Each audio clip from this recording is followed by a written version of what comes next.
Hello friends, मैं सोनू सिद्दीकी स्वागत करता हूं आपका अपना यूट्यूब चैनल एग्जाम दर्पण में। और आज हम लोग देखने वाले हैं गंगा एवं ब्रह्मपुत्र का मैदान। जी हाँ दोस्तों, क्या देखेंगे? गंगा एवं ब्रह्मपुत्र का मैदान। और इसके पूर्व हमने विस्तृत यानी रूप से किन किन मैदानों का अध्ययन कर लिया था? तो राजस्थान का मैदान और पंजाब का मैदान। ठीक है, ये जितने भी जो आपका पार्ट चल रहा है उत्तर का विशाल मैदान, यानी उत्तर के विशाल मैदान को हमने कितने भाग में बांटा था? एक तो हम देखे थे आपका पंजाब का मैदान, दूसरा था राजस्थान का मैदान, और तीसरा आपका हो जाएगा गंगा का मैदान, और चौथा आपका ब्रह्मपुत्र का मैदान। ठीक है, ये उत्तर के विशाल मैदान के अंतर्गत हम लोगों ने क्या कर रहा है, ये जो आपका उत्तर के विशाल मैदान के अंतर्गत हम लोग ये पढ़ रहा है। ठीक है, इसमें हम क्या क्या पढ़ चुके हैं? राजस्थान के मैदान के बारे में पूरे डिटेल्स रूप से पढ़ चुके हैं, और पंजाब के मैदान के बारे में पूरे डिटेल्स रूप से पढ़ चुके हैं। ठीक है, आज हम देखेंगे क्या? गंगा के मैदान और राजस्थान के मैदान। अगर आप इस वीडियो को नहीं देखे हैं, यानी उत्तर के विशाल मैदान का हम परिचय बताया है, उसको अगर आप नहीं देखें तो कृपया जाकर उसको देखिए। और साथ में राजस्थान के मैदान और पंजाब के मैदान का वीडियो आपका उपलब्ध है। आप जाइए एग्जाम दर्पण बाय सोनू सर जो चैनल है, इस पर जाइए, और जाने के बाद जो प्ले लिस्ट में है उसमें ज्योग्राफी में जाइएगा,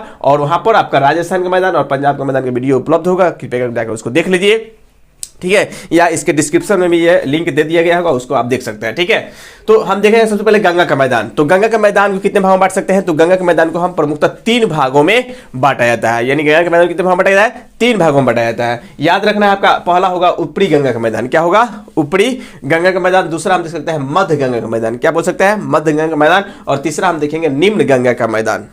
ठीक है, पहला क्या होगा? ऊपरी गंगा का मैदान, दूसरा मध्य गंगा का मैदान, और तीसरा निम्न गंगा का मैदान। देख रहे हैं कि भाई गंगा का मैदान जो है वो कहां से कहां तक फैली हुई है। तो गंगा का मैदान जो आपका है, इसको यानी माना जाता है कि यह इलाहाबाद से लेकर आप देखिएगा, अगर आप कहां पर, अगर आप पश्चिम में देखिए तो पश्चिम में आपका इलाहाबाद से लेकर, कहां से? इलाहाबाद से लेकर, यानी जो आपका जमुना नदी है, ठीक है, जमुना नदी से बोल सकते हैं कि जमुना नदी से लेकर ये कहां तक फैला हुआ है? तो जमुना नदी से लेकर आपका जो आप पूर्व में देख सकते हैं कि बंगाल के खाड़ी तक फैला हुआ है।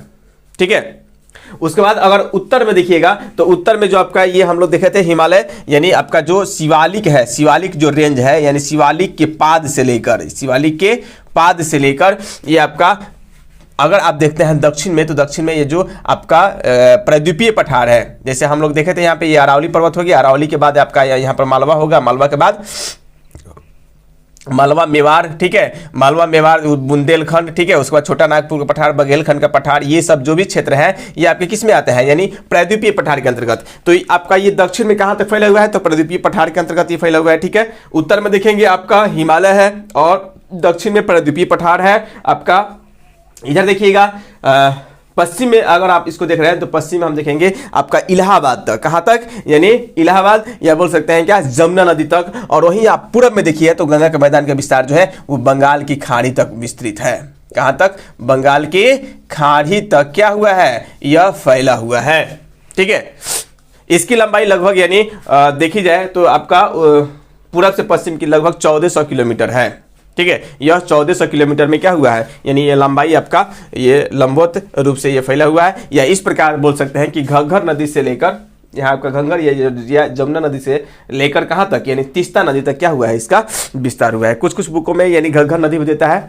ठीक है, लेकिन वो ज़्यादा इंपॉर्टेंट नहीं है, आपको याद रखना है क्या, जमुना नदी से लेकर कहाँ तक फैलेगा, ये आपका तीस्ता नदी जैसे सिक्किम से ये नदी निकलती है, यहाँ तक इस मैदान में क्या हुआ है, यानी विस्तार हुआ है।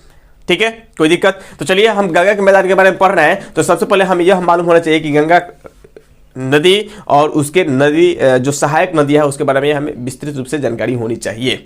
ठीक है, यानी ये भाग जो है आपका गंगा नदी तंत्र, ये अपवाह तंत्र में पढ़ना है। ठीक है, अपवाह तंत्र में इसके बारे में हम डिटेल्स रूप से चर्चा करेंगे, लेकिन फिर भी यानी जब तक हम नदी, गंगा नदी और उसके सहायक नदियों के बारे में नहीं समझेंगे तब तक हमें मालूम ही नहीं चलेगा कि कहाँ कौन सा मैदान पाया जाता है। फिर देखिए ऊपरी गंगा के मैदान को अलग अलग भागों में बांटा गया है, जैसे बुंदेलखंड का मैदान। ठीक है, गंगा यमुना दोआब होता है। ठीक है, तो ये अलग अलग पार्ट है, तो सबको हम नदी का मैप बनाएंगे और साथ में हम ये आपको बताएंगे कहां पर कौन सा मैदान अवस्थित है। जैसे सारण का मैदान हो गया, ठीक है, अवध का मैदान हो गया, अंग का मैदान हो गया। ठीक है, उसके बाद आप देखिए आगे चलकर इधर पश्चिम बंगाल का मैदान हो गया, उसके बाद कोसी का मैदान हो गया। ये सब अलग अलग मैदान है, तो कौन किस क्षेत्र में आते हैं सबके बारे में एकदम डिटेल्स रूप से चर्चा करेंगे। अतः आप यानी ये हमारे साथ यानी अंत तक जरूर जुड़े रहिएगा, यानी वीडियो के अंत तक जरूर जुड़े रहिएगा। ठीक है, चलिए हम शुरू करते हैं। सबसे पहले गंगा नदी तंत्र से स्टार्ट करते हैं कि गंगा नदी की उत्पत्ति कहां से होती है। तो मान लीजिए यहां पर आप लोग यानी बिहार जो स्पेशल वीडियो देखे होंगे उसमें हमने इसका चर्चा किया था, तो आप लोग देखे होंगे कि गंगा नदी का उद्गम जो स्थल है, माना जाता है कि गंगा नदी की उत्पत्ति कहां से होती है। तो गंगा नदी की उत्पत्ति जो हुई है वो आपका होती है कहां से, तो गंगोत्री ग्लेशियर से। कहां से जी, गंगोत्री ग्लेशियर। गंगोत्री ग्लेशियर। और ये गंगोत्री ग्लेशियर जो है वो कहां है, तो ये गंगोत्री ग्लेशियर आपका उत्तरकाशी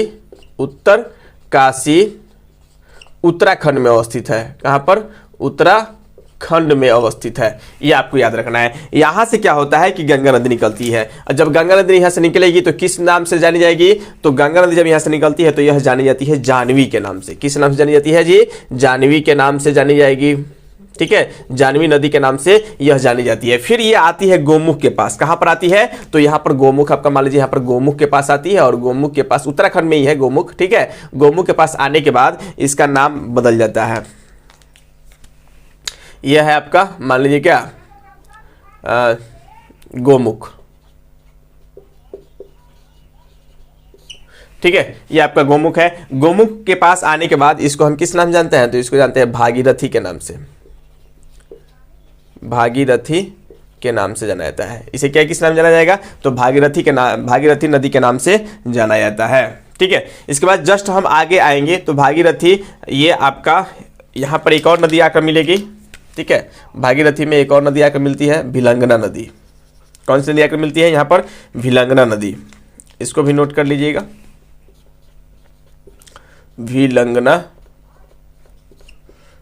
नदी, ये आपका हो गया भिलंगना नदी। ठीक है, ये आकर कहाँ मिलती है, तो याद रखना है ये आकर मिलती है आपका, जहाँ पर मिलती है वहाँ पर एक यानी परियोजना का निर्माण हुआ है, जिसको हम सिंधु टिहरी घाटी परियोजना के नाम से जानते हैं। टिहरी परियोजना, टिहरी बांध बनाया गया है, और यह इससे संबंधित यानी टिहरी परियोजना से संबंधित एक यहाँ से क्वेश्चन आता है, चिपको आंदोलन। याद रखिएगा, चिपको आंदोलन।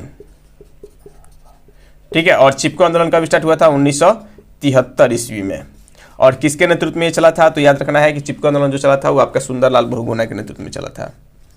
सुंदरलाल बहुगुणा। ठीक है, इसमें क्या होता था, यानी पेड़ों की रक्षा के लिए स्त्रियां यानी उससे चिपक जाती थी, इसलिए इसे चिपको आंदोलन के नाम से जाना जाता है। ये भी हम जान चुके थे कि भाई चिपको आंदोलन किस लिए चलाया गया था, क्योंकि ये भूकंप जोन 5 के अंतर्गत आता है। और यहाँ के लोग ये समझ रहे थे कि अगर यहाँ पे बांध बन जाता है तो भाई भूकंप प्रभावित क्षेत्र है, भूकंप जोन 5 में आता है तो अधिक भूकंप यहाँ पर आते होंगे, और भूकंप जोन 5 के अंतर्गत आता है तो भाई अगर बांध बन रहा है, अगर टूटा तो हम लोग क्या हो जाएंगे, सब लोग बर्बाद हो जाएंगे, पानी आएगा दबा कर हम लोग को लेकर चला जाएगा। ठीक है, इसलिए यानी अपने बचाव के लिए आंदोलन यहाँ पर चलाया गया था। ठीक है, और इसे पर्यावरण संरक्षण के साथ भी जोड़ दिया गया। यहाँ पर देखिए फिर क्या होता है, ये तो हो गया भिलंगना नदी। यहाँ पर एक और नदी आकर मिलती है, अलकनंदा। याद रखना है, कौन सी नदी, अलकनंदा नदी आकर मिलती है। ठीक है, तो अलकनंदा का निर्माण किस प्रकार होगा, तो अलकनंदा का निर्माण हम देखेंगे कि 2 ग्लेशियर है यहाँ पर, एक संतोपथ ग्लेशियर, एक आपका मिलाप ग्लेशियर। 2 याद रखना है, संतोपथ ग्लेशियर है और एक मिलाप ग्लेशियर है। दोनों आकर मिलती है कहाँ पर, इस एक प्रयाग के पास। यहाँ पर 2 नदी है, चलिए इसका नाम लिख लीजिए, संतोपथ ग्लेशियर, संतोपथ ग्लेशियर।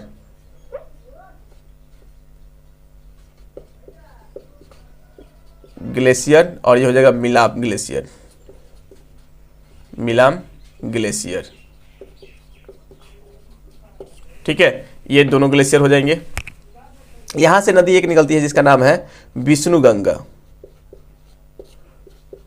विष्णुगंगा, और ये है आपका धौली गंगा। ये आपकी निकलती है मिलाप ग्लेशियर से, धौली गंगा, धौली गंगा। ठीक है, ये हो जाएगा विष्णु गंगा और ये हो जाएगा धौली गंगा। दोनों आकर कहाँ मिलती है, तो विष्णु प्रयाग के पास आकर मिलती है। यहाँ पर कहाँ आकर मिलेगी, विष्णु प्रयाग के पास आकर मिल जाती है। ठीक है, तो यहाँ से अलकनंदा, यहाँ से जो नदी ये निर्मित होती है इसको हम बोलते हैं अलकनंदा। इसे किस नाम जाना जाता है, ये कहलाती है आपकी अलकनंदा नदी। और ये आकर कहाँ मिलेगी, आकर मिलती है आपका देव प्रयाग के पास। कहाँ पर आकर मिलेगी, देव प्रयाग के पास। और देव प्रयाग के पास ये दोनों आकर मिलेगी, ये आपकी भागीरथी मान लीजिए है, और ये आपका अलकनंदा।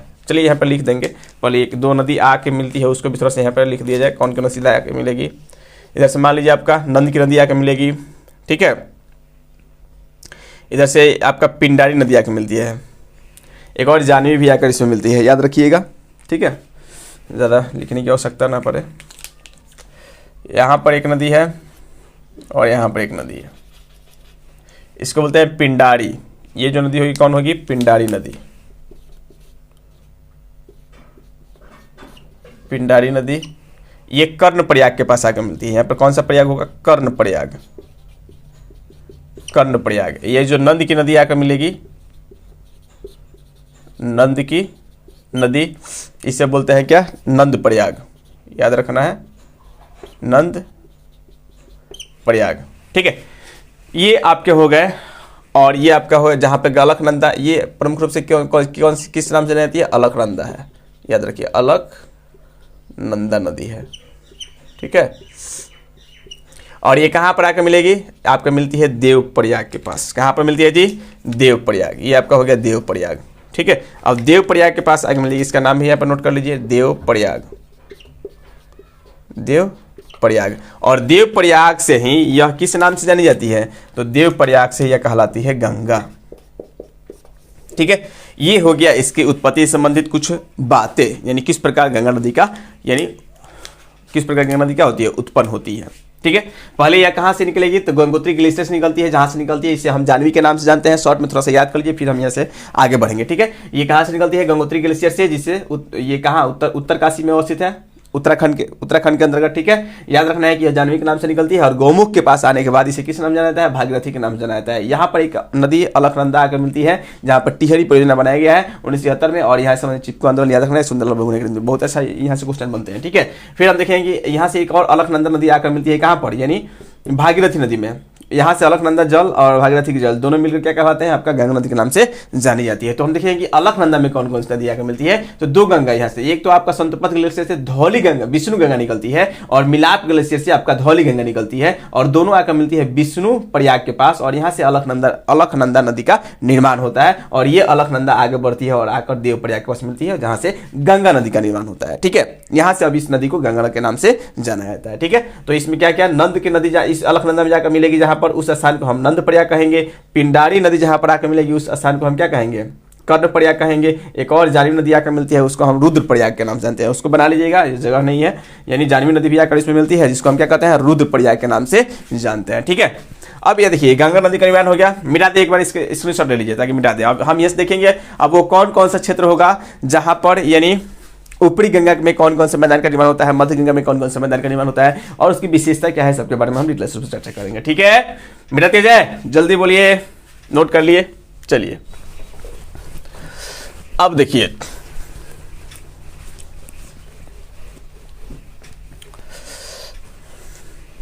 आज बाबू लाइट ही नहीं था, समझिए कि लाइट कटा हुआ था, सोच रहे थे कब भाई आप लोग क्लास के लिए भी देर हो रहा था। चलिए यहाँ पर देखिए, अब एक मैप बनाएंगे। अब तो उत्पत्ति समझ लिए कि कहाँ से इसका निर्माण होता है। अब हम देखेंगे भाई ये जो नदी है,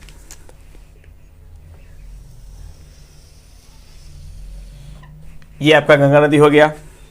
अब देखिए इधर से एक नदी आती है, यानी बंदरपुष्ट से निकलती है। कहाँ से, बंदरपुष्ट से निकलती है और आकर मिल जाती है ये गंगा में, इलाहाबाद के पास। ये नदी कौन सी है, जमुना नदी, सबका नाम नोट करते। जमुना नदी में इधर से नदी बहुत सारी आकर मिलती है,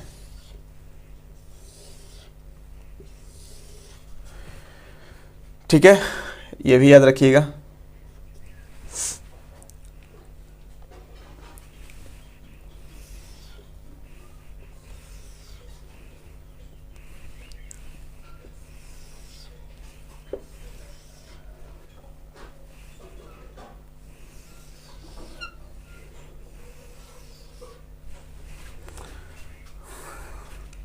इधर एक आपका सोन नदी भी बना लीजिए, टोंस नदी,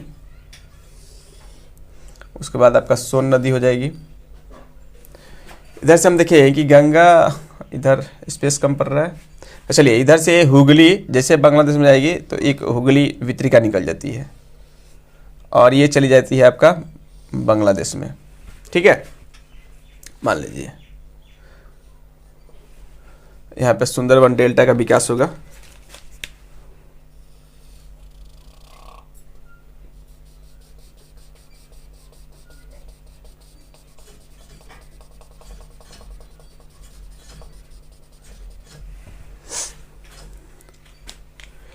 इसको मिटा दे, अच्छा चलिए मिटा दिया जाएगा। यहाँ पहले इसको नोट कर लीजिए।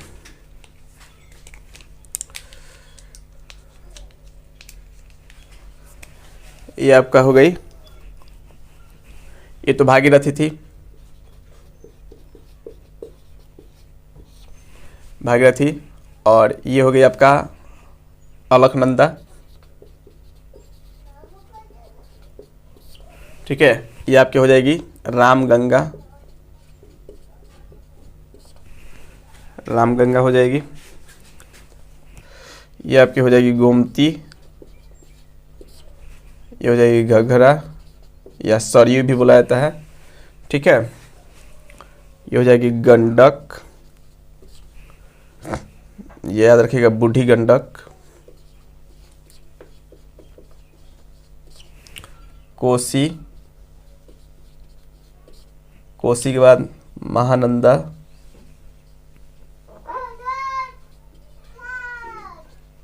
कोसी के बाद क्या हो जाएगी आपका महानंदा। ये आपका प्रमुख नदी हो गई। ये आपका हो जाएगी जमुना नदी, जमुना नदी जो बंदरपुर से निकलती है, ठीक है, याद रखिएगा। इधर से कौन कौन सी नदी है इसमें आ जाएगी, ये चंबल हो जाएगी। चंबल में एक नदी आके इधर से मिलती है, बनास नदी,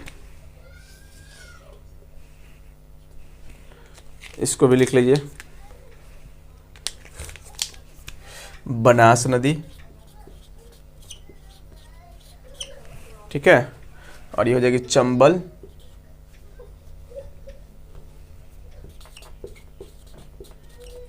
चंबल नदी, हो जाएगी सिंध नदी, बेतवा नदी हो जाएगी ये, और ये आपका हो जाएगी एक नदी और होगी यहाँ पर केन नदी। बेतवा के पास एक यहाँ से आएगी केन नदी, इसको भी नोट कर लीजिए, केन। ये आपकी होगी टोंस नदी, कौन सी, टोंस नदी। और ये होगी आपकी सोन नदी, सोन नदी। और ये अब देख रहे हैं हुगली है, हुगली में एक इधर से दामोदर नदी आके मिल जाती है, याद रखिएगा झारखंड की तरफ से। ये हो जाएगी दामोदर, दामोदर नदी। और ये होती है हुगली, ये हो जाएगी हुगली। चलिए इधर लिख दे रहे हैं हुगली नदी। और ये जब कहाँ जाएगी, तो सबका स्थान भी लिख लीजिए, कौन कहाँ पर आकर मिलती है, ठीक है। रामगंगा, आप तो ये देख रहे हैं कि यहाँ पर देवप्रयाग का निर्माण हो रहा है। किसका निर्माण हो रहा है जी, यहाँ पर देवप्रयाग का निर्माण हो रहा है, देवप्रयाग, देव प्रयाग ये हो गया, ठीक है। अब वहीं रामगंगा कहाँ पर आकर मिलती है, तो रामगंगा हम देखेंगे आकर आपका मिलती है कहाँ पर, कन्नौज में, याद रखना यहाँ पर, यह आकर मिल जाएगी कन्नौज, ठीक है। रामगंगा कन्नौज में आकर मिलती है। वहीं आपका गोमती जो है वो गाजीपुर में आकर मिलती है, कहाँ पर, गाजीपुर, गाजीपुर में आकर मिलती है। और जो आपका घग्घर है, घग्घरा नदी आपका कहाँ हो जाएगी, छपरा, हम लोग जानते हैं ये छपरा में आकर मिलती है, ठीक है। गाजीपुर छपरा में आकर मिलती है, इधर लिख दें,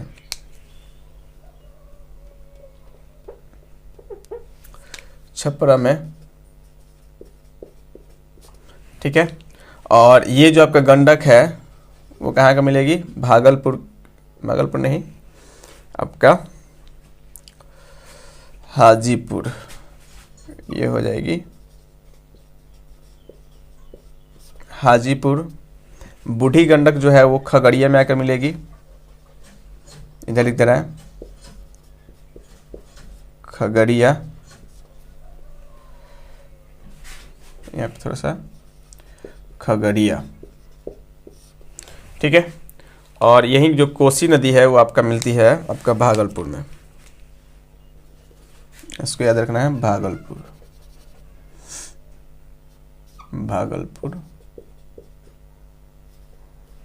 इसको इधर ही खींच दीजिए, भागलपुर, ठीक है। भागलपुर के बाद यहाँ पर एक नदी है आपका महानंदा, जो कटिहार होते हुए पुनः जाकर कहाँ मिल जाएगी, ये मिल जाती है गंगा में, यानी बिहार के बाहर जाकर मिलती है। ये आपको कहाँ में मिलती है, फरक्का में, फरक्का, ठीक है, प्रमुख रूप से हो गया। यहाँ पर हम लिख सकते हैं इलाहाबाद,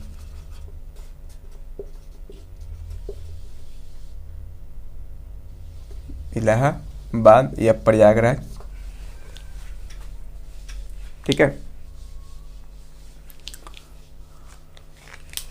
अब देखिए ये हो गया आपका संपूर्ण रूप से क्या, गंगा का मैदानी क्षेत्र, ठीक है।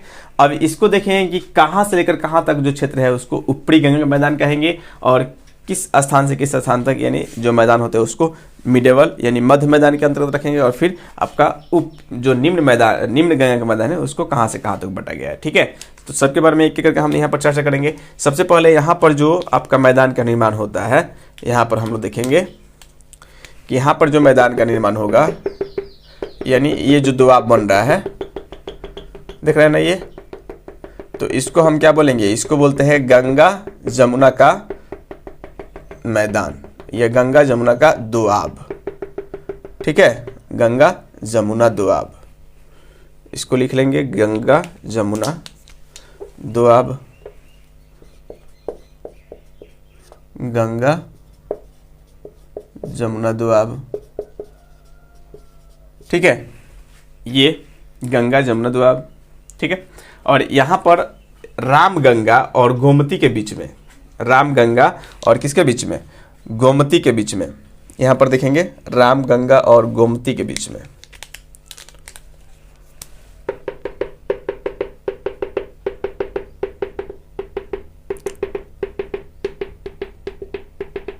ये रामगंगा और गोमती के बीच में जो मैदान का निर्माण होता है, यह जो दोआब बनता है, इसको हम किस नाम से जानते हैं, तो इसको बोलते हैं रुहेलखंड, रुहेलखंड का मैदान। क्या बोला जाता है, रुहेलखंड का मैदान, ठीक है। ये आपका हो गया रुहेलखंड का मैदान। इसको थोड़ा सा कलर कर लीजिएगा, आपको समझ में आया, ये जो आपका होता है। और यहीं आपका इलाहाबाद से हम देखेंगे, इलाहाबाद से जस्ट ही यानी अवध के आसपास से ये इसको बांट दिया जाता है क्या, दो खंडों में, यहाँ से हम बांट दे रहे हैं इसको,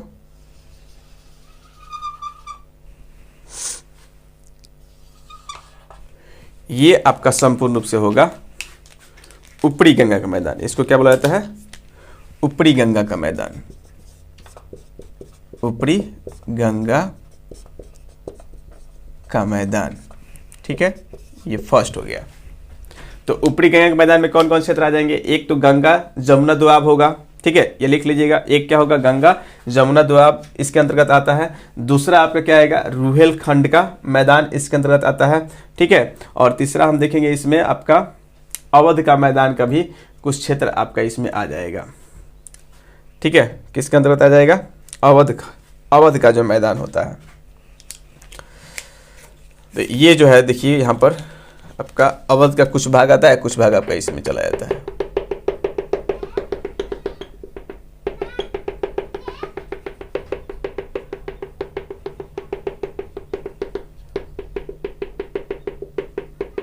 इसको बोलते हैं अवध का मैदान। क्या बोला जाता है, अवध का मैदान।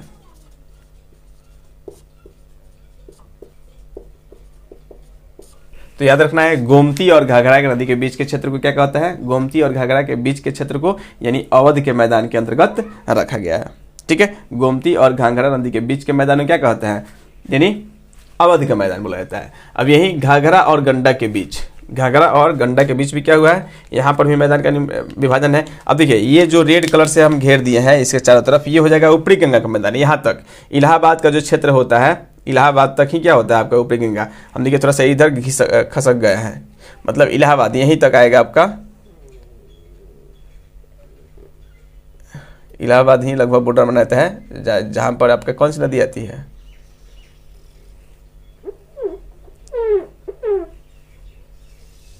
ये क्षेत्र होगा। ठीक है, तो ये आपका इलाहाबाद तक के क्षेत्र जो होगा ये आपका ऊपरी गंगा का मैदान होता है। ठीक है, अब यहां से हम जैसे आएंगे ऊपरी गंगा में, आपका रुहेलखंड याद रखिएगा, आपका रुहेलखंड का कुछ भाग इसमें से जाता है, कुछ हिस्से जैसे हम देखेंगे एक गंगा यमुना दो आब आ जाएगा, रुहेलखंड का मैदान आ जाएगा, कुछ भाग आपका अवध का आता है। क्लियर। उसके बाद यहाँ से देखेंगे इलाहाबाद से लेकर आपका लगभग जो इसको 100 डिग्री, यानी याद रखिएगा 100 डिग्री इस क्षेत्र को और भी नाम बोला जाता है 100 डिग्री समोच्च रेखा या 100 सेंटीमीटर वर्षा रेखा। 100 सेंटीमीटर वर्षा रेखा तक के क्षेत्र को क्या बोला जाता है? 100 सेंटीमीटर वर्षा रेखा तक के क्षेत्र को ये आपका पहले वाले क्षेत्र को क्या बोला जाएगा? ऊपरी गंगा का मैदान। और 100 सेंटीमीटर वर्षा रेखा या 100 सेंटीमीटर 100 मीटर क्या बोला जाता है? 100 मीटर समोच्च रेखा भी बोल सकते हैं। 100 मीटर समोच्च रेखा, समोच्च रेखा इसे बोला जाता है। यहां से लेकर हम आएंगे आपका फरक्का तक, यानी यहां से फरक्का तक का जो क्षेत्र होगा ये आपका फरक्का तक का जो क्षेत्र होगा ये आपका क्या कहलाता है? ये कहलाता है मध्य गंगा का मैदान। ये क्या कहलाएगा? मध्य गंगा का मैदान।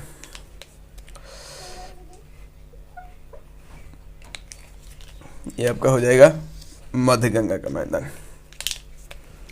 यहां पर लिख दे रहा है,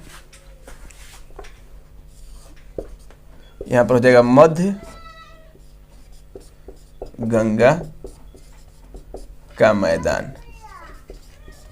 ठीक है, ये किसके अंदर आते हैं? मध्य गंगा का मैदान। तो मध्य गंगा में आपका अवध भी कुछ भाग आता है और यहाँ पर ये सारण का मैदान आ जाएगा। ठीक है, ये याद रखिएगा। घाघरा और आपका जो गंडक नदी है, घाघरा और गंडक नदी के बीच के जो मैदान होता है ना, उसको हम क्या कहते हैं? घाघरा और गंडक, इसको बोलते हैं सारण का मैदान। सारण का मैदान। ठीक है, गंडक और बूढ़ी गंडक, सॉरी ये आपका हो जाएगा अवध के बाद ये कहलाएगा आपका गंडक, क्योंकि घाघरा तो यूपी में है और गंडक आपका वो जस्ट कोना पड़ता है। ये आपका पूर्वी उत्तर प्रदेश का मैदान होगा, पूर्वी उत्तर प्रदेश का मैदान। ठीक है, ये होता है आपका पूर्वी उत्तर प्रदेश का मैदान, मध्य गंगा में आ जाएगा। और ये जो क्षेत्र पड़ता है इसको हम बोलते हैं क्या? इसको हम बोलेंगे आपका सारण का मैदान। गंडक और बूढ़ी गंडक, सारण का मैदान। और ये लगभग ये बूढ़ी गंडक के आसपास तक ये फैले हुए हैं, ये क्षेत्र सब इसी में आएगा। ठीक है, ये सारण के मैदान के अंतर्गत आते हैं, ये याद रखना है। इसके बाद देखेंगे कोसी और महानदी के बीच, ये आपका कोसी और महानदी के बीच जो क्षेत्र है ये आपका आ जाता है किसमें?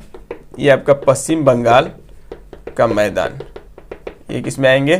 तो पश्चिम बंगाल का मैदान के अंतर्गत आते हैं। वेस्ट बंगाल, पश्चिम बंगाल का मैदान, ये आपका महानंदा, ये फरक्का तक जाता है। ठीक है, यानी फरक्का तक के स्थान को हम क्या कहते हैं? पश्चिम बंगाल का मैदान। इसके बाद वाले जो क्षेत्र होंगे यानी इसमें ये आपका होता है मिडेबल हो गया, मध्य हो गया, उसके बाद यहाँ पर निम्न गंगा का मैदान हो जाएगा। फरक्का के बाद जो क्षेत्र पड़ेगा ये हो जाएगा निम्न गंगा का मैदान। ठीक है, तो आप लोग एक एक करके इसको लिख लीजिएगा कि ऊपरी गंगा के मैदान में कौन कौन आते हैं। तो ऊपरी गंगा के मैदान में एक तो आ जाएगा गंगा यमुना दोआब, यहाँ पे स्पेस नहीं है, एक में आप लिख लीजिएगा, बता दे रहा मैं बोल दे रहा हूँ। ठीक है, लिखते चलिएगा कि ऊपरी गंगा के मैदान में कौन कौन से क्षेत्र आएंगे। तो ऊपरी गंगा के मैदान एक तो आ जाएगा गंगा यमुना दोआब, जो गंगा और यमुना नदी के बीच में क्या हुआ है, निर्मित हुआ है। ठीक है, दूसरा क्या आएगा, तो दूसरा में आप लिखिएगा कि भाई रामगंगा और गोमती। ठीक है, रामगंगा और गोमती के बीच यानी बुंदेलखंड का मैदान आता है। तो लिख लीजिए दूसरा में बुंदेलखंड का मैदान। आप बुंदेलखंड का मैदान लिख कर डैश दीजिएगा, लिखिएगा कि गंगा और गोमती के बीच के मैदान को क्या कहते हैं, बुंदेलखंड का मैदान। और यह किसके अंतर्गत आता है, तो ऊपरी गंगा के मैदान के अंतर्गत आता है। ठीक है, और कुछ भाग अवध के भी इसमें आता है, ये इतने याद रखना है। ठीक है, नेक्स्ट हम देखेंगे आपका कि मध्य गंगा का मैदान।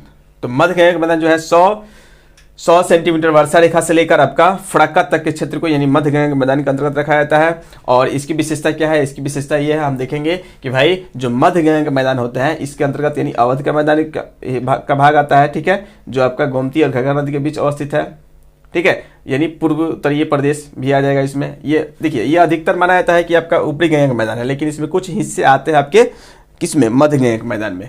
दूसरी बात है आप पूर्वी उत्तर प्रदेश का मैदान, ये पूर्वी उत्तर प्रदेश का मैदान जो है ये पूर्ण रूपेण आपका मध्य गंगा का मैदान के अंतर्गत आता है। ठीक है, पूर्वी उत्तर प्रदेश का मैदान, यानी ये याद रखना है कि पूर्वी उत्तर प्रदेश का मैदान का निर्माण किस प्रकार होता है। तो आप एकदम स्पष्ट देख सकते हैं, घाघरा और गंडक नदी के बीच यानी क्या हो रहा है, पूर्वी उत्तर प्रदेश का मैदान का निर्माण हो रहा है। तो हम बोल सकते हैं कि भाई पूर्वी उत्तर प्रदेश का मैदान जो है वो घाघरा और गंडक नदी के बीच का दोआब है। ठीक है, यह इसके द्वारा निर्मित है। दूसरा बात हम देखेंगे, लिखेंगे सारण का मैदान मिडेबल यानी आपका मध्य गंगा के मैदान में ही आता है आपका। तो सारण गंगा का मैदान, सारण गंगा के मैदान में याद रखना है गंडक और बूढ़ी गंडक के बीच के मैदान को हम क्या कहते हैं, सारण गंगा का मैदान, यानी गंडक और बूढ़ी गंडक के बीच का मैदान ये अवस्थित है। ठीक है, और ये बूढ़ी गंगा के पास यानी कोसी तक लगभग ये कुछ यानी बूढ़ी गंगा के आसपास तक ये फैला हुआ है। ठीक है, फिर नेक्स्ट देखते हैं, अगर इधर आपका कोसी का मैदान यानी कोसी नदी द्वारा क्या किया जाता है, कोसी नदी का मैदान ये निर्मित किया गया है। ये इसमें लिखिएगा, ये बूढ़ी यानी सारण के मैदान क्या होगा, गंडक और बूढ़ी गंडक के बीच के क्षेत्र को क्या होता है आपका सारण का मैदान। और ये हो जाएगा आपका क्या, कोसी नदी का मैदान। ये लिख सकते हैं कोसी नदी का मैदान। इस आपका गंडक के पास भी अवस्थित है, आपका कुछ भाग सारण का इसमें भी आता है। तो इसको लिख लेंगे कोसी का मैदान, कोसी नदी का मैदान या कोसी का मैदान, डायरेक्टली है कोसी का मैदान। ये हो जाएंगे कोसी का मैदान। ठीक है, जो किसमें कोसी के मैदान का मतलब क्या, बूढ़ी गंडक और कोसी के बीच के जो मैदान है एकदम स्पष्ट दिखाई दे रहा है, इसमें कुछ तो है नहीं, आप लिख लीजिएगा, मैं बोल रहा हूँ। तो कोसी के मैदान में क्या हो जाएगा कि बूढ़ी गंडक और कोसी के बीच का मैदान क्या कहता है, कोसी का मैदान। नेक्स्ट इसमें जो अधिकतर भाग यानी किसके द्वारा निर्मित है, ये कोसी नदी द्वारा ही निर्मित है। कोसी नदी जो है यानी बिहार का शोक भी गाया जाता है, ये बहुत ही मतलब उटपटांग चलती है इधर उधर। तो वर्षा अधिक ये बाढ़ के कारण होती है, और देखिए कि अधिकतर ये स्वतः क्या करती है, अपने आसपास मैदान का निर्माण करती है। तो कोसी का मैदान इसलिए इसको बोला गया है। कोसी और महानदी यानी जो कटिहार साइड से होते हुए आपका निकल जाती है कहाँ पर, यानी गंगा में जाकर मिल जाती है, याद रखिएगा। महानदी और कोसी के बीच जो मैदान होगा इसको हम बोलेंगे पश्चिम यानी वेस्ट बंगाल का मैदान या पश्चिम बंगाल का मैदान। इसके बाद जो क्षेत्र आते हैं इसको क्या बोला जाता है, यानी ये निम्न गंगा के अंतर्गत आता है। यानी पश्चिम बंगाल का भी अधिकतर भाग किसमें आता है, निम्न गंगा के मैदान के अंतर्गत आता है। ठीक है, तो अब इसमें कौन सा प्रमुख होगा, प्रमुख होगा आपका सुंदरवन का डेल्टा। इसको मिटा दें, इसकी आवश्यकता नहीं है, आपको मिटा दें इसको, राजस्थान की तो इसकी आवश्यकता ही नहीं है। चलिए, और कुछ आवश्यकता भी होगी तो आप वहाँ पर देखेंगे राजस्थान में विशेषकर।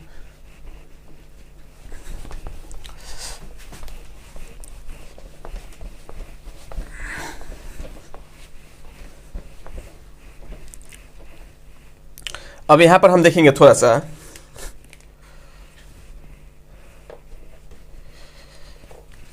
ये जो हुगली नदी आती है इधर, ये हुगली नदी हो गया। ये कौन सी नदी है, हुगली नदी है, हुगली नदी।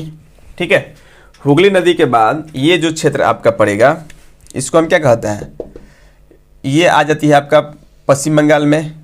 और इधर से ब्रह्मपुत्र नदी देखिएगा, यह से ब्रह्मपुत्र नदी जो बहेगी आपका इधर आएगी आपका असम में सदिया से प्रवेश करेगी और असम में आने के बाद ये धुबरी तक ये असम का मैदान का निर्माण करेगी, ठीक है।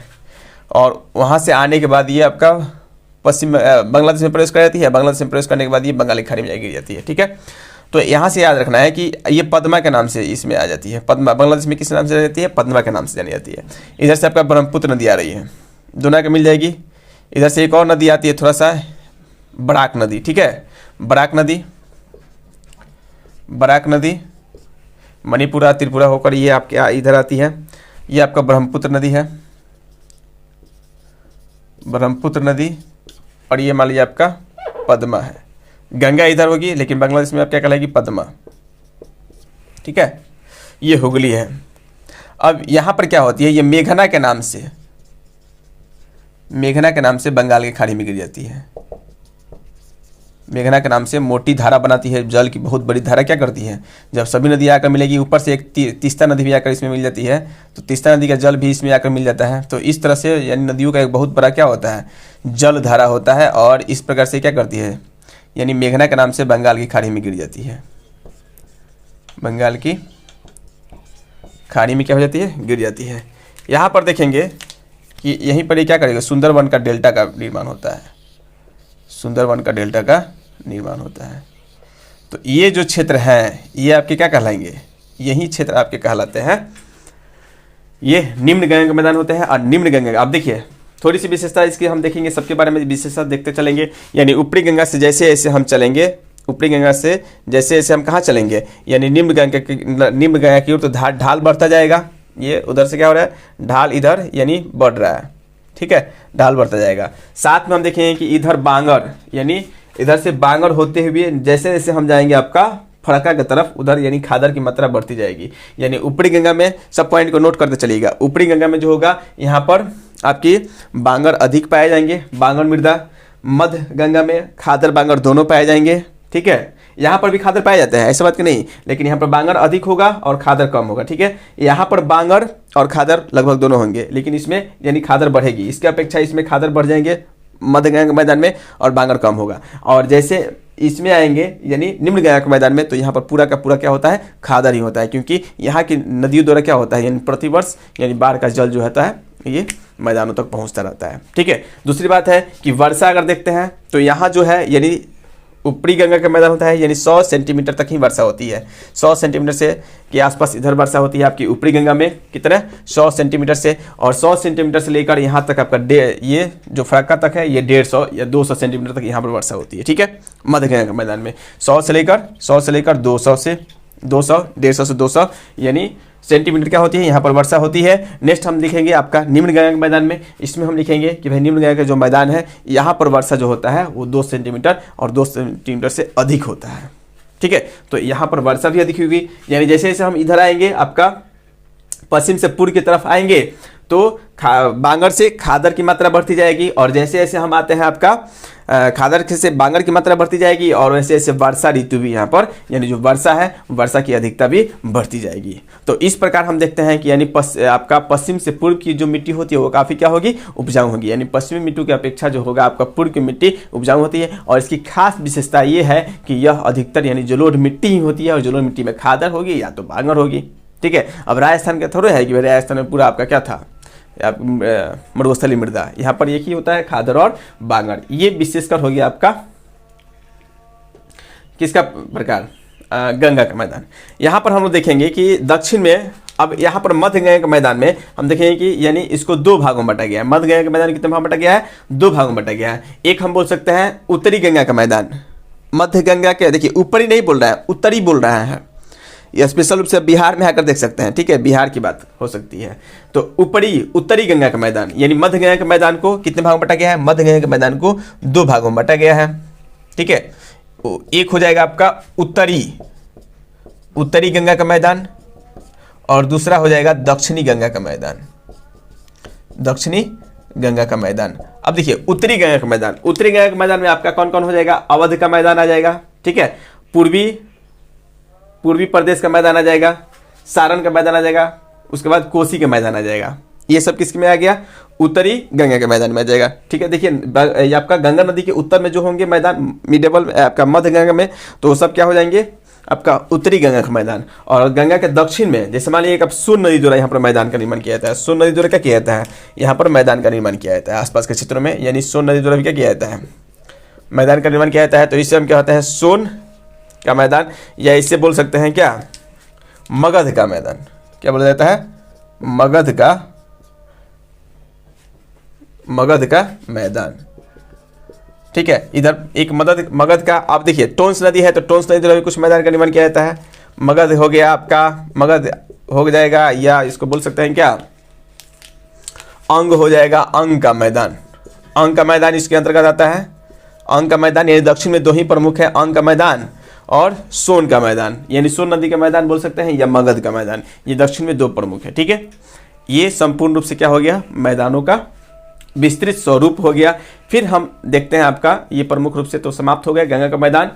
इसमें कोई किसी को दिक्कत नहीं होनी चाहिए। याद क्या रखना है कि भाई ऊपरी गंगा के मैदान में आपको याद रखना है कि ऊपरी गंगा के मैदान में आपको गंगा यमुना दोआब आते हैं। ठीक है, और इधर आपका रुहेलखंड का मैदान, तो रुहेलखंड रामगंगा और गोमती याद रखना है। ठीक है, अवध में तो गोमती और घाघरा, एकदम सिंपल तरीका है, देख सकते हैं। अगर पूछे कि पूर्वी उत्तर प्रदेश तो घाघरा और गंडक के बीच पूर्वी उत्तर प्रदेश का मैदान है। ठीक है, अगर पूछा जाए सारण मैदान तो गंडक और बूढ़ी गंडक के बीच सारण का मैदान है। कोसी का मैदान तो बूढ़ी गंडक और कोसी के बीच कोसी का मैदान का निर्मित है, या कोसी दोआब बोल सकते हैं। ठीक है, यहाँ पर क्या बोल सकता है, पश्चिमी बंगाल का मैदान तो कोसी और महानंदा के बीच पश्चिमी बंगाल का मैदान। इसके बाद फरक्का का मैदान आता है। ठीक है, तो फरक्का क्षेत्र में आप यहाँ पर देखेंगे निम्न गंगा का मैदान वाले जितने भी, इसमें अब निम्न गंगा का सबसे बड़ा उदाहरण क्या होगा, ये आपका सुंदरवन का डेल्टा। और सुंदरवन के डेल्टा का विशेषता क्या होगा कि भाई यहाँ पर यानी सुंदरी नामक वृक्ष पाए जाते हैं। सुंदरी नामक क्या होता है, वृक्ष पाए जाते हैं। और ये सुंदरी नामक वृक्ष की विशेषता क्या है, ये एक प्रकार का मैग्रो वृक्ष है, मैग्रो भी बोल सकते हैं, मैग्रो वन पाए जाते हैं, मैग्रो वन या विशेषकर सुंदरी वृक्ष।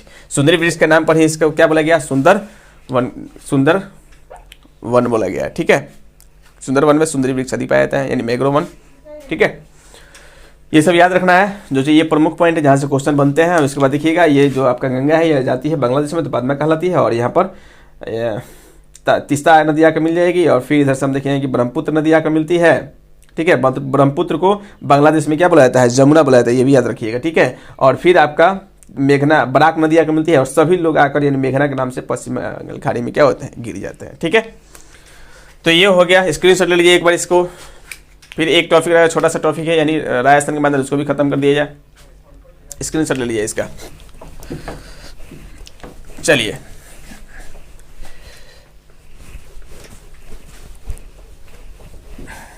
इसके बाद हम लोग देखेंगे आपका राजस्थान, सॉरी क्या बोला जाता है, गुजरात, असम का मैदान। क्या है, असम का मैदान। और असम के मैदान में बहुत कुछ नहीं है, छोटी छोटी तीन बात याद रखना है कि असम के मैदान को ब्रह्मपुत्र के मैदान के नाम से भी जाना जाता है। ठीक है, असम के मैदान को किस नाम से जाना जाता है, ब्रह्मपुत्र के मैदान के नाम से जाता है। अब देखना है कि ब्रह्मपुत्र का मैदान यही है आपका ब्रह्मपुत्र का मैदान। यहाँ से देखें कि एक ब्रह्मपुत्र नदी आपकी चेमयांगडुंग से निकलेगी, आपका ब्रह्मपुत्र नदी। और ब्रह्मपुत्र नदी को चीन में किस नाम से जाना जाता है, तो चीन में जाना जाता है आपको सांगपो नदी के नाम से। किस नाम से जाना जाता है जी, सांगपो नदी के नाम से इसे जाना जाता है। और ये जब आती है अरुणाचल प्रदेश में, सांगपो नदी कहाँ आती है, जब ये आती है अरुणाचल प्रदेश में, तो इसे देहांग के नाम से जाना जाता है। ये भी याद रखिएगा, देहांग के नाम से जाना जाता है। और जब ये सदिया, यहाँ पर एक सदिया नामक जगह है, सदिया से लेकर ये प्रवेश करती है असम में। और असम में प्रवेश करने के बाद ये काफ़ी बड़ी जलधाराओं में फैल जाती है, काफ़ी मोटी जलधारा में। ठीक है, और इसीलिए ब्रह्मपुत्र यानी असम के मैदान को ब्रह्मपुत्र का मैदान भी कहा जाता है, याद रखिएगा। ये आपका जलधारा हो गया। अब इसमें क्या है, इसकी विशेषता यह है कि यहाँ पर नदी द्वीप भी पाए जाते हैं, याद रखना है। सबसे पहली बात कि जो असम का मैदान है वो कहाँ से कहाँ तक फैला हुआ है, तो असम का मैदान जो है वो ब्रह्मपुत्र नदी द्वारा निर्मित मैदान है। ठीक है, ब्रह्मपुत्र नदी द्वारा निर्मित मैदान है, इसलिए इसे ब्रह्मपुत्र का मैदान भी कहा जाता है। या असम में विशेष रूप से ये कहाँ फैला हुआ है, असम राज्य में ही फैला हुआ है, इसलिए हम इसे असम के मैदान के नाम से जानते हैं। दूसरी बात कि ब्रह्मपुत्र नदी यहाँ पर आती है तो यह मतलब भारत की सबसे चौड़ी भी नदी है, याद रखना है। ठीक है, और ये काफ़ी चौड़ी है, ये मतलब यहाँ पर बहुत सारा बाढ़ का जल जो है आसपास के क्षेत्रों में क्या करती है, प्रवाहित करती है।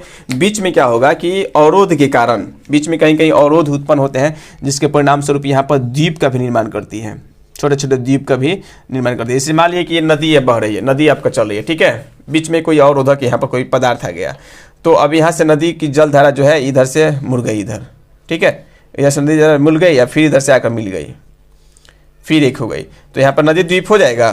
जैसे मान लिया कि यहाँ पर कोई अवरोधक आ गया या कोई यहाँ पर कटाव नदियाँ करके दूसरी रास्ता आपने क्या कर ली, चेंज कर ली, तो इस प्रकार से क्या होता है, नदी द्वारा द्वीप बनाया जाता है, नदी द्वीप इसको बुलाया जाता है। ये जा रही थी, बीच में कोई अवरोधक पदार्थ आया जिसके परिणाम स्वरूप क्या हो गई, मुड़ गई, फिर आकर पुनः मिल जाती है। तो यहाँ पे यानी जमा होने लगता है बालू पत्थर, और जमा होने के परिणाम स्वरूप ये द्वीप में चेंज हो जाते हैं, ठीक है, ये क्या होता है, द्वीप में चेंज हो जाते हैं, जिसे नदी द्वीप के नाम से रहता है। और असम में एक बहुत बड़ा नदी द्वीप है जिसे माजुली के नाम से जानते हैं। माजुली एक नदी द्वीप है और साथ साथ एक जिला भी है, याद रखिएगा, क्या है, एक असम का जिला भी घोषित किया गया है, ठीक है। तो यही इसकी विशेषता है। कहाँ से कहाँ तक फैली हुई है, तो सदिया से लेकर धुबरी तक, ये सब पॉइंट लिख लीजिएगा, ठीक है, लिखेंगे तो वीडियो बहुत काफ़ी लंबा हो जाएगा। सदिया से लेकर कहाँ तक फैली हुई है, धुबरी तक फैली हुई है, ठीक है, सदिया से लेकर कहाँ तक फैली हुई है, धुबरी तक फैली हुई है। अब बताइए कि नदी द्वारा यहाँ पर क्या किया गया है, अपर्दन किया जा रहा है, तो यहाँ पर मिट्टी कैसी पाई जाएगी, तो मृदा, याद रखिएगा, यहाँ पर मिट्टी जो होगी वो कैसी पाई जाएगी, पूर्ण रूप से जलोढ़ मृदा पाई जाएगी। कौन सी मृदा पाई जाती है, जलोढ़ मृदा पाई जाती है। और काफ़ी यह मिट्टी क्या होती है, उपजाऊ होती है, मिट्टी क्या होगी, अधिक उपजाऊ होगी, इसलिए यहाँ पर विभिन्न प्रकार के कृषि कार्य भी किया जाता है, ठीक है, चावल, गन्ना, ये सभी यहाँ पर क्या कर सकते हैं, उगा सकते हैं। उम्मीद करता हूँ ये वीडियो आपको काफ़ी पसंद आई होगी। अगर आपको अच्छी लगी है तो कृपया जितना हो सके उतना इस वीडियो को शेयर कीजिए। अगर आप चैनल पर नए हैं तो चैनल को सब्सक्राइब कीजिए और बेल आइकन घंटी को दबाना जरूर पड़िएगा। फिर मिलते हैं अगले वीडियो में, तब तक के लिए धन्यवाद। जय हिंद दोस्तों।